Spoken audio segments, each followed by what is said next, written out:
حبايبي، كيفكم؟ شو الاخبار؟ اشتقتوا لي؟ لا انا صورت بس ما سلمت عليهم. جوي بنت المتزوجه ايش؟ هاي حبايبي يا جماعه، ما في مره ما رحت الا لقيت وما خربوا اللوك علي، فخلص انا I gave up thank you. انا I gave up وخلص شو ما يكون عندي رح اقول لهم تعرفوا شو، صوروني وانشروا لي بدكم اياه. ناطره صوري لحتى انزل لكم اللوك، وفتت على تيك توك وشفت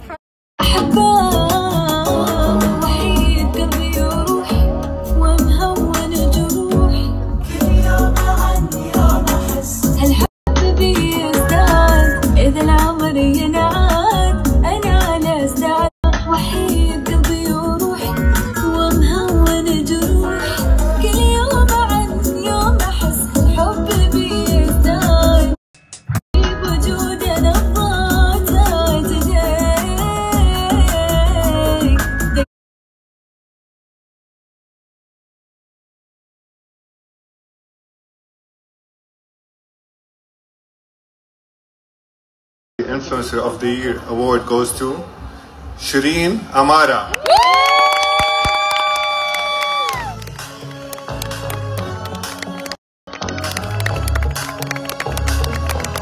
And مبروك على الانجيجمنت.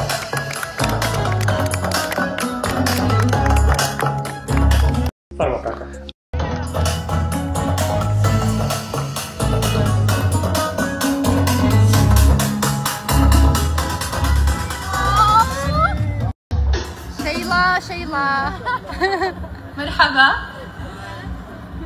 متوترة، ما راح اضحك عليكم يعني واكذب اقول مالي متوترة. بلشت من 10 سنين بغرفتي، كنت عم اعمل ميك اب توتوريالز وتسريحات شعر ما بنصح اي حدا يعملهم. وكان عندي حلم اني وقف بيوم من الايام على مسرح مثل هاد واستلم جائزة. بدي اشكر فانسي متابعيني اللي هن عائلتي واقول لهم انه هاي الجائزه لهم لانه هن كانوا معي من اول يوم. بدي اشكر عائلتي، خطيبي بيتر واللي بيدعموني بكل خطوه انا باخذها. كمان بدي اشكر ايمي جالا، ثانك يو لانكم وثقتوا فيني واعطيتوني هاي الجائزه. كمان اخر شيء بدي اقول لكل حدا ولكل بنت عندها حلم، كملوا حتى لو فشلتوا وكان الطريق طويل، خليكن عم تكملوا لانه رح يجي يوم ان شاء الله وتوصلوا.